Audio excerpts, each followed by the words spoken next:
네, 연말을 맞아 최강 시사에서는 올 한 해 있었던 주요 이슈를 언론, 경제, 사회 분야로 나눠서 정리를 하고 있는데요. 앞서 언론편 변상욱 CBS 전 대기자와 함께 했고요. 이번에는 경제편입니다.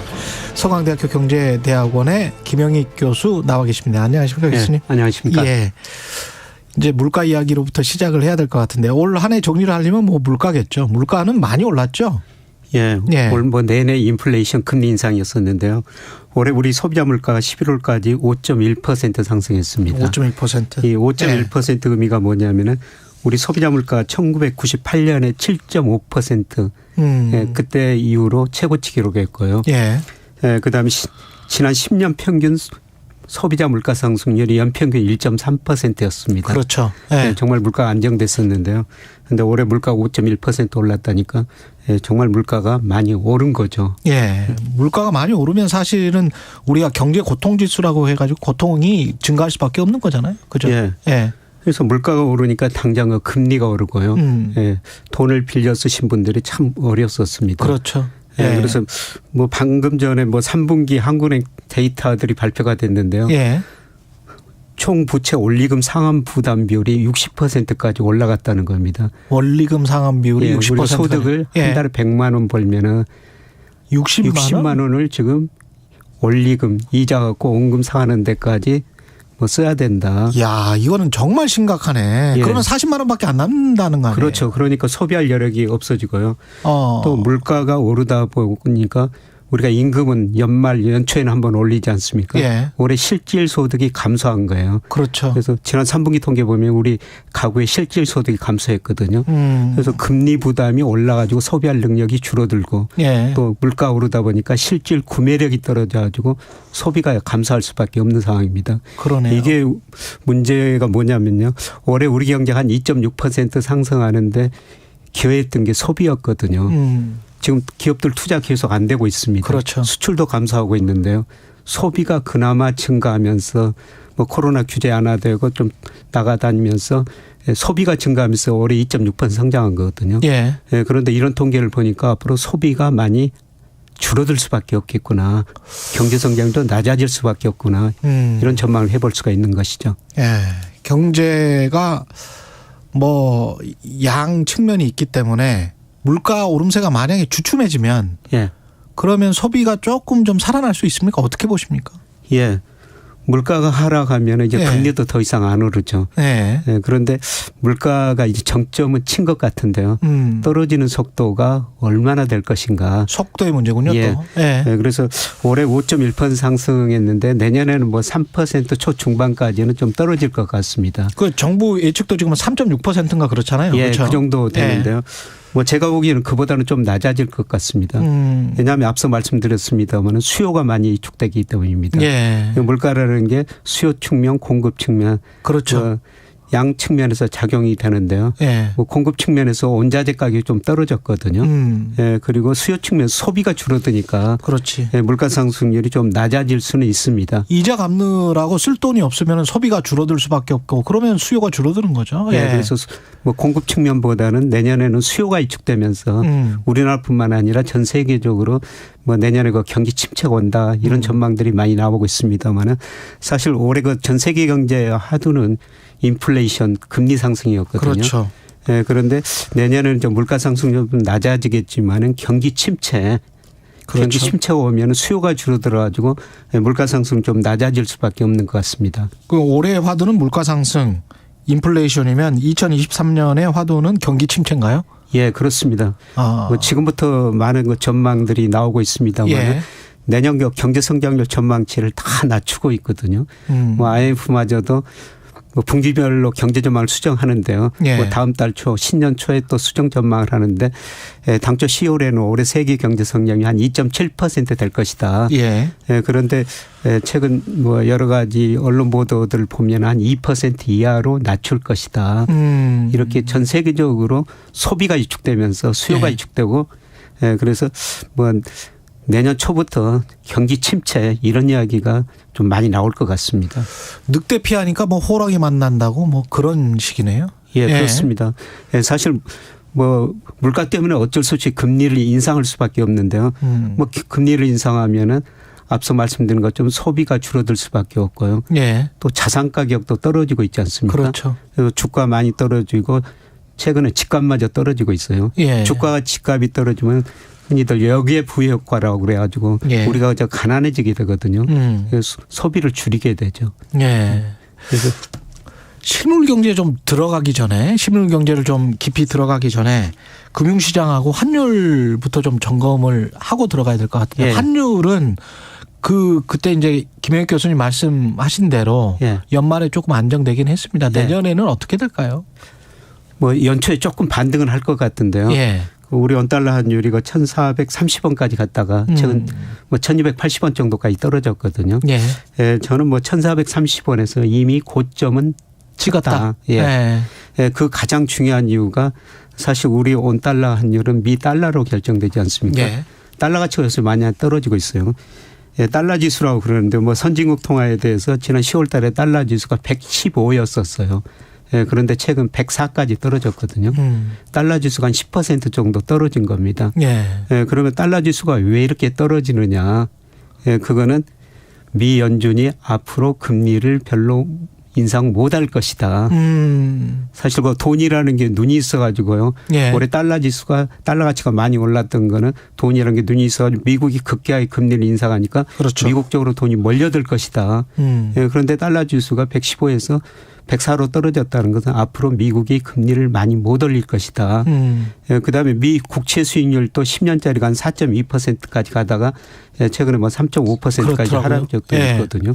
그런데 시장은 내년에 미국이 달러 지수도 떨어지고 예, 국채 수익률 금리도 떨어지면서 금리를 못 올릴 것이다. 이렇게 전망하는데 예, 그런데 파월 연준 의장은 지난 FOMC에서 뭐 금리 내년에도 올리겠다. 예.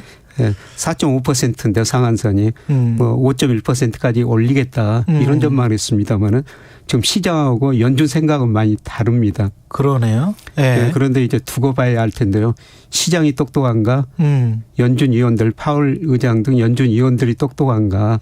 이걸 좀 지켜봐야 될 것 같은데요. 연준 의장은 뭐 인플레이션 잡기 위해서 약간의 뻥카를 쳤을 수도 예. 있다는 생각도 듭니다만. 예, 그렇습니다. 예. 사실 그분이 작년 하반기 때는 예. 물가 상승 별로야. 그렇죠. 뭐 2% 크게 넘어서지 않아. 금리가 예. 안 올릴 거다. 이렇게 했는데 예. 지금 물가가 오르니까 최 기자님 말씀하신 예. 것처럼 좀 너무 걱정한 것 같습니다. 세게 발언을 하시는 측면이 있는 것 같아요. 예. 예. 그런데 제가 보니까 항상 그 시장이 더 똑똑했다는 겁니다. 예. 예. 그리고 이제 가장 중요한 거는 미 연준의 통화정책 목표가 물가 안정하고 고용 극대화거든요. 예. 지금 물가도 높고 고용도 계속 늘어나니까 예. 뭐 연준이 금리를 올릴 수밖에 없죠. 이게 환율 때문에 그런지 모르겠습니다만 약간 이쪽이 안정이 되니까 채권 시장도 조금 돈이 풀리는 것 같고 분위기는 살짝 좋아졌습니다 지금. 우리 채권 시장도 많이 좀 안정되죠. 그랬죠. 예. 우리 10년 국채 수익률이 4.5%까지 10월에 올랐다가 최근에 3.5% 안팎으로 떨어졌고요. 예. 뭐 그동안 제가 채권 좀 사십시오 말씀을 드렸습니다. 예. 예. 채권 사셨으면 지금 좀 그렇죠. 수익을 냈죠. 예. 예. 그리고 국채가 안 되는 국채 수익률이 먼저 떨어졌고요. 최근에 은행채 수익률이 떨어졌고요. 일부 우량한 회사채 수익률도 떨어졌거든요. 뭐 아직 등급이 낮은 뭐 BBB 마이너스 이런 것들은 안 떨어지는데요. 예. 우량 회사채 수익률도 조금 떨어질 조짐을 보이고 있습니다. 이렇게 본다면 내년은 금융시장의 위기보다는 실물 경제의 침체나 어떤 민생의 고통 이렇게 가는 겁니까? 예, 그렇죠. 아마 고용이 많이 줄어들 것 같습니다. 고용이 많이 줄어든다. 예, 올해 뭐 한국은행 뭐 올해는 우리 일자리가 한 80만 명 정도 늘어날 거로 전망하고 있는데요. 예. 내년에는 뭐 10만 명 이하로 전망하고 있거든요. 그렇군요. 예, 경제 성장이 낮아지니까 고용 증가 속도가 많이 둔화되고 아마 실업률도 좀 오를 것 같습니다. 예. 그렇게 되면 아까 말한 경제고통지수라는 게 물가상승률 더하기 실업률이기 때문에 예. 물가상승률이 약간 낮아진다고 하더라도 실업률이 올라가면은 고통은 계속된다. 예, 그렇습니다. 예. 부동산 그 실물 경제 하나하나씩 좀 짚어보죠. 그 부동산은 어떻게 생각을 하십니까? 그러니까 2020년 전 세계가 엄청난 돈을 풀다 보니까요. 예. 뭐 각 국가에 관계없이 모든 자산가에 거품이 발생했죠. 예. 채권 시장에 거품이 발생하고 주식 시장 그다음에 부동산 시장 각 거품이 발생한 거거든요. 근데 채권 시장에서는 지금 금리가 떨어진 것 보니까 거품이 많이 좀 해소된 것 같습니다. 예, 주식 시장에서는 거품이 그래도 지금 상당 부분 약간은 남아 있다고 보는데요. 예. 많이 해소된 것 같고요. 아, 그래요? 예. 예. 예, 그런데 문제는 모든 게 그 사이클이라는 게 있는데 이렇게 사이클을 구해 보니까 집값 이거는 하락 국면 이제 초기에 있다는 겁니다. 하락 국면 초기다. 예, 미국이나 우리나라나 지난 6월을 정점으로 집값이 이제 떨어지기 시작한 몇 개월 안 됐거든요. 예, 그래서 부동산 가격이 하락 국면 초기에 있고요. 예, 문제는 뭐 얼마나 오랫동안 얼마나 떨어질 것인가. 그렇죠. 이거는 누구도 알 수가 없는 일인데요. 예, 그런데 제가 우리나라 집값을 평가해 보니까 소득이나 그다음에 물가, 그다음에 월세 지수 이런 거 가지고 집값을 평가하는데요. 아직도 한 30% 정도는 가대평가 영역에 있거든요. 예. 예, 그래서 집값은 뭐 주식이나 채권은 거품이 거의 해소됐는데 집값은 아직도 거품이 해소되려면 상당 기간이 좀 남아 있는 것 같습니다. 추경호 부총리는 다음 달에 내년에 그러니까 규제지역 해제하겠다. 이거는 뭐 서울이나 수도권도 일부 남아있는 지역들은 뭐 투기 과열지구입니까? 이런 데서 다 이제 풀겠다 뭐 이런 이야기잖아요. 예, 예. 이런 것들이 집값 하락의 속도를 늦출 수 있을까요? 지금 이것도 속도인 것 같은데. 예. 예. 정부에서는 연착륙을 유도하고 있죠. 그렇죠. 예. 그런데 제가 보니까 자산 가격이라는 건 연착륙이라는 게 없습니다. 올라갈 때는 항상 펀더멘탈을 가대평가하고 떨어질 때는 가소평가하거든요. 예를 들어서 우리가 코스피가 작년에는 일평균 수출 금액하고 우리 코스피하고 상관계수가 제일 높은데요. 그랬죠. 작년 6월 뭐 4월 이 무렵에는 거의 40% 정도 가대평가됐어요. 아, 그랬습니까? 그런데 올 9월에 보니까 2150까지 떨어지면서 20% 정도 가소평가형에 들어섰거든요. 그렇군요. 그러니까 자산 가격은 펀더멘탈을 가대평가하거나 좋을 때는 가대평가하죠. 예. 또 나쁠 때는 가소평가하는데요. 집값도 마찬가지라는 겁니다. 예. 네, 그래서 정부에서 연착륙을 유도하고 있는데 앞으로 규제 많이 완화할 겁니다. 지금도 예. 많이 완화하고 있지만은. 네. 그런데 이 가형 규제 완화가 연착륙을 유도할 것인가. 네, 그런데 그 가능성은 제가 보기에는 좀 낮습니다. 예. 항상 자산 가격은 떨어질 때는 또 펀더멘탈을 가소평가해야지 예, 다시 새로운 거 구입자들이 나타난다는 겁니다. 그 시장이 썰물과 민물이 급격하게 이루어지고 급격하게 빠지고 뭐 이렇게 되는 거군요, 늘. 예, 그렇습니다. 늘 그 적정 수준에 있으면 좋은데요. 오를 때는 뭐 좋은 이야기가 많이 나오죠. 그렇죠. 에일대학 그 실로 교수가 예. 로버트 실로 교수가 하는 게 사회적 전념이라고 그럽니다. 좋을 그렇죠. 때는 좋은 이야기가 많이 나오니까요.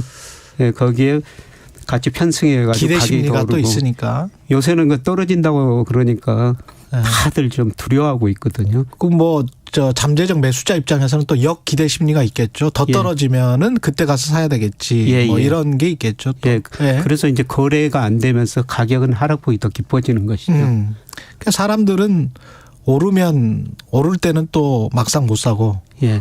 떨어질 때는 더 떨어질까봐 못 사고. 예. 예. 그러니까 그러면 뭐 주식이든 부동산이든 마찬가지인데요. 예. 부자들 보면은 뭐 떨어질 때 예. 많이 낮아졌을 때 현금이 있었고요. 또 말씀하시는 것좀 용기가 있거든요. 그들은 간이 크다. 예.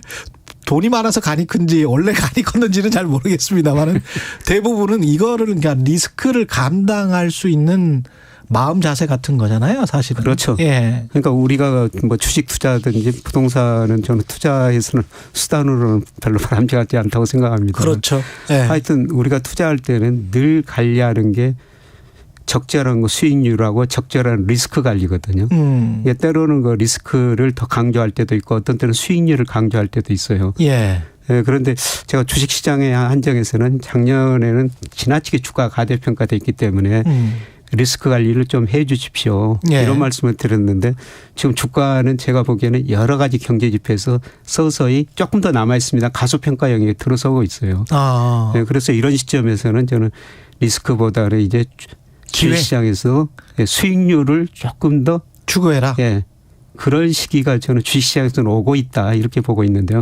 부동산 시장은 아까 사이클 측면에서 말씀드렸으면 이제 하락 국면 초기니까 부동산 시장은 좀 기다리셔야 될 것 같습니다. 증시는 그러면 내년 2023년 의외로 괜찮을 수 있다 이렇게 생각을 하시는 건가요? 예, 내년엔 뭐 실물 경제는 침체인데요. 예, 그런데 주가는 늘 선행하거든요. 예, 그리고 경기에 선행하는 변수가 있어요. 예. 그래서 OECD에서 뭐 우리나라 선행지수 발표하고 통계청에서 선행지수 순환 변동치라는 걸 발표하거든요. 그렇죠. 예, 그런데 이게 2020년 OECD 거는 5월이 우리나라 정점이었고요. 예. 통계청 거는 6월이 정점이었어요. 사실 선행지수가 꺾이면 앞으로 경기가 나빠진다고 생각하시면 되고요. 그렇죠. 주식 투자 입장에서는 주식 투자를 좀 쉬시는 게 좋습니다. 그렇죠. 그때부터는 이제 파는 게. 예. 예, 그런데 그 선행지수 정점이 제가 예측해 보면은 내년 상반기 어느 시점에 올 것 같습니다.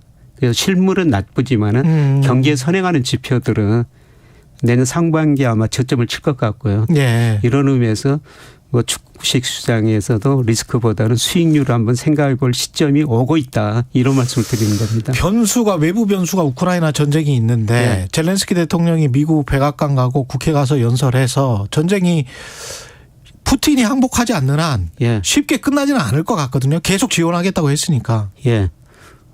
뭐 그 전쟁은 사실 언제 끝날지 모르고요. 그것 때문에 그렇죠. 원자재 가격 같은 게 더 오르고 인플레 문제가 더 대두될 수가 있죠. 예. 그런데 뭐 올해도 계속 전쟁은 계속되고 있지만은 원자재 가격 유가 떨어졌거든요. 예. 예. 그런데 저는 그것보다는 중국이라고 생각해요. 중국이다. 뭐 블룸버그 컨센서스나 세계 여러 기관 전망치 보면요. 내년에 모든 나라의 경제 성장률이 떨어진다고 전망하고 있지만은 중국은 올라간다고 전망하고 그렇죠. 있어요. 예. 예, 그동안 코로나 규제로 중국 사람들 1인당 국민 수입 2019년에 1만 달러를 돌파했는데요. 그 사람들이 지금 소비를 못 하고 있었거든요. 코로나 때문에. 예, 코로나 이제 규제 안 하면은 물론 코로나에 걸린 사람도 많겠지만 더 나다니면서 소비를 할 거라는 거죠. 그래서 내년에 유일하게 중국 경제만 성장률이 높을 것이다. 예. 이렇게 전망하고 있습니다. 그러면 대부분의 원자재 수요가 중국에서 일어나거든요. 중국이 물론 생산 활동에 참여하면서 상품을 싸게 많이 생산할 수가 있지만은 중국이 이거 생산하면은 원자재 가격이 오를 수밖에 없어요. 그러네요. 그래서 내년 저 원자재 가격 물가는 러시아보다는 우크라이나 전쟁보다는 중국이다. 중국의 원자재 수요 증가 때문에 전반적으로 인플레이션 고물가의 현상이 지속될 가능성이 있다. 예, 그거는 물가 상승 가능성이 궁극증에서 남아 있는데요. 예, 그럼에도 불구하고 제가 물가 상승이 좀 낮아질 거라는 것은 예. 수요가 너무 위축될 거라는 거죠. 소비가 주로. 예. 그러면 중국의 수요가 좀 풀리면 우리 같은 경우는 중국 수출주가 워낙 많기 때문에 그리고 경기가 약간 좀 순환될 수가 있을까요? 선순환으로 갈 수 있을까요? 그렇게 되면. 그거는 내년 우리 경제 좀 긍정적인 측면인 것 같습니다. 예, 사실 올해 중국 소비가 많이 줄어들다 보니까 중국 쪽으로 수출이 큰 폭으로 감소했거든요. 그렇겠죠. 예, 그런데 내년에 그 중국 소비가 늘어나면서 중국 경제 성장이 올해보다 높아진다면은 중국 쪽으로는 수출이 좀 증가할 수가 있을 것 같습니다. 예. 예, 그런데 미국 쪽으로는 올해 좋았는데요. 예. 예, 미국 사람들이 그동안 너무 소비를 많이 하다 보니까 저축률이 2.2% 뭐 저축률이 많이 낮아졌거든요. 그렇죠. 아마 내년에는 미국 쪽으로는 수출이 감소하고 중국 쪽으로는 수출이 증가하는 이런 현상이 발생할 것 같습니다.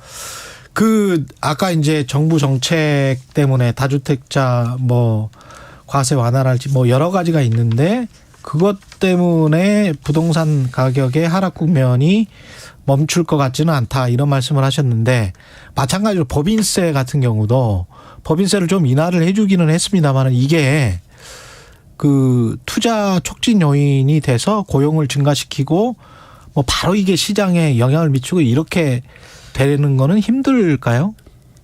뭐 법인세 1%포인트 인하 가지고는요. 크게 효과는 없을 것 같습니다. 큰 효과는 없다. 네, 근데 이번 정부 정책 방향이 뭐 법인세 그다음에 소득세 모든 세금 인하해 가지고 경기를 부양하자. 그렇죠. 예, 그런데 경기를 부양하는 방법이 정부 지출을 늘리거나 아니면 세금을 감면하는 두 가지 방법이 있거든요.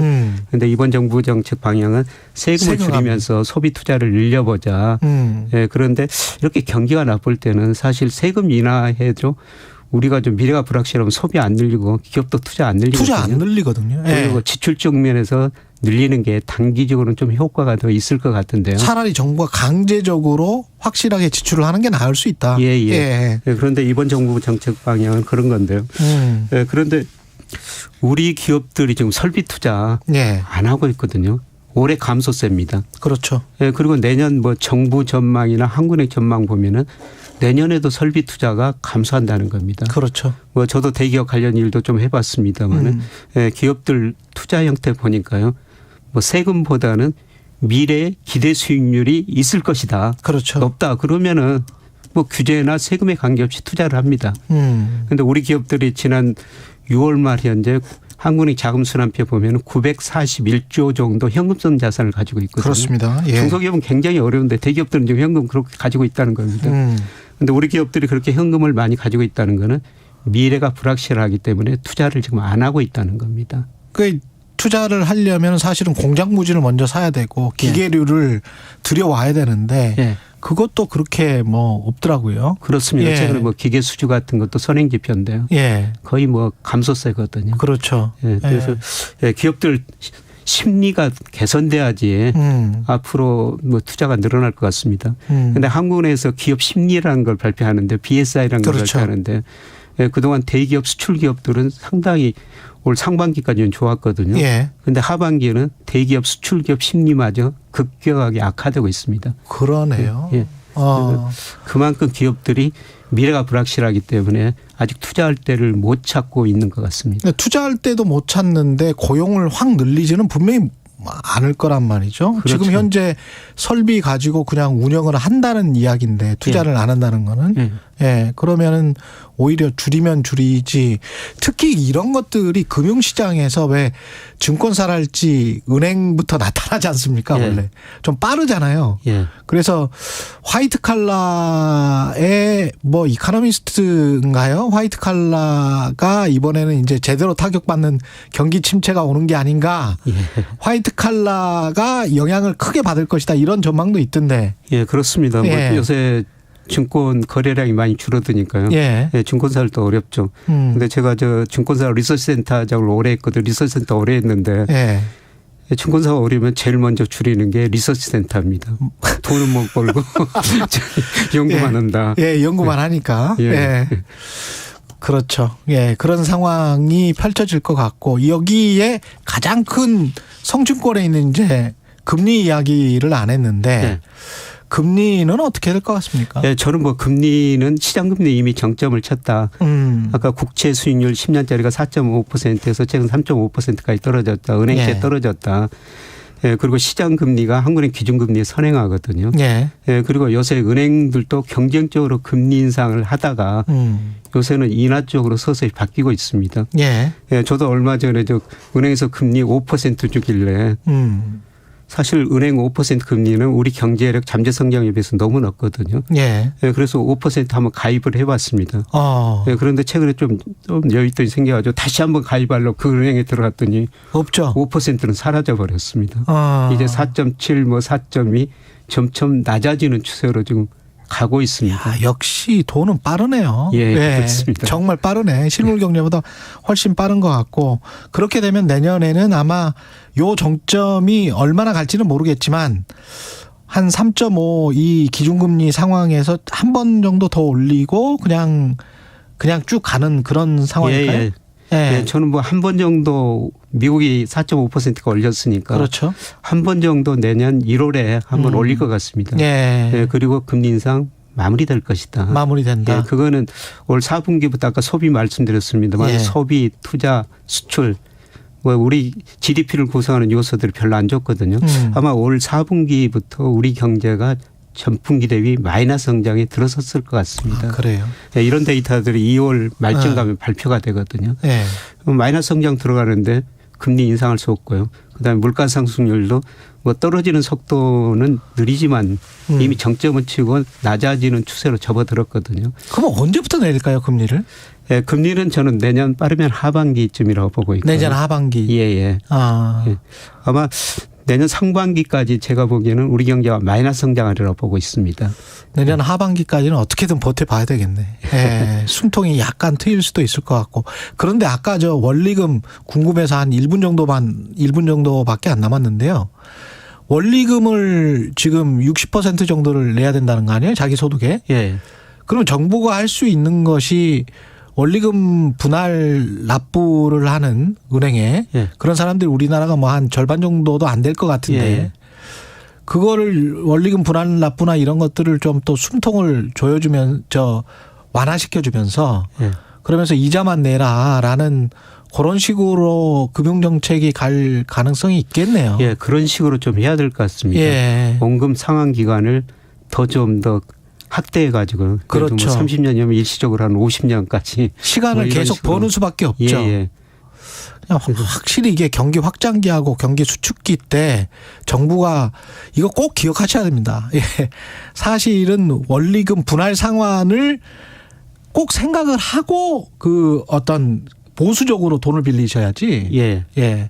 이자만 갚는다고 생각하고 돈을 빌리시면 절대 안 될 것 같아요. 예, 맞습니다. 예. 그런 부분들이 부자가 되는 습관과 빈자가 되는 습관에 돈의 레버리지를 사용하는 습관이 좀 다른 것 같아요. 그래서 그런 부분들은 꼭 좀 기억을 하셔야 될 것 같습니다. 예. 예, 지금까지 서강대학교 경제대학원의 김영익 교수였습니다. 고맙습니다. 네, 고맙습니다. 예, 12월 26일 월요일 KBS 1라디오 최경영의 최강시사였고요. 저는 KBS 최경영 기자였습니다. 내일 아침 7시 20분에 다시 돌아오겠습니다. 고맙습니다.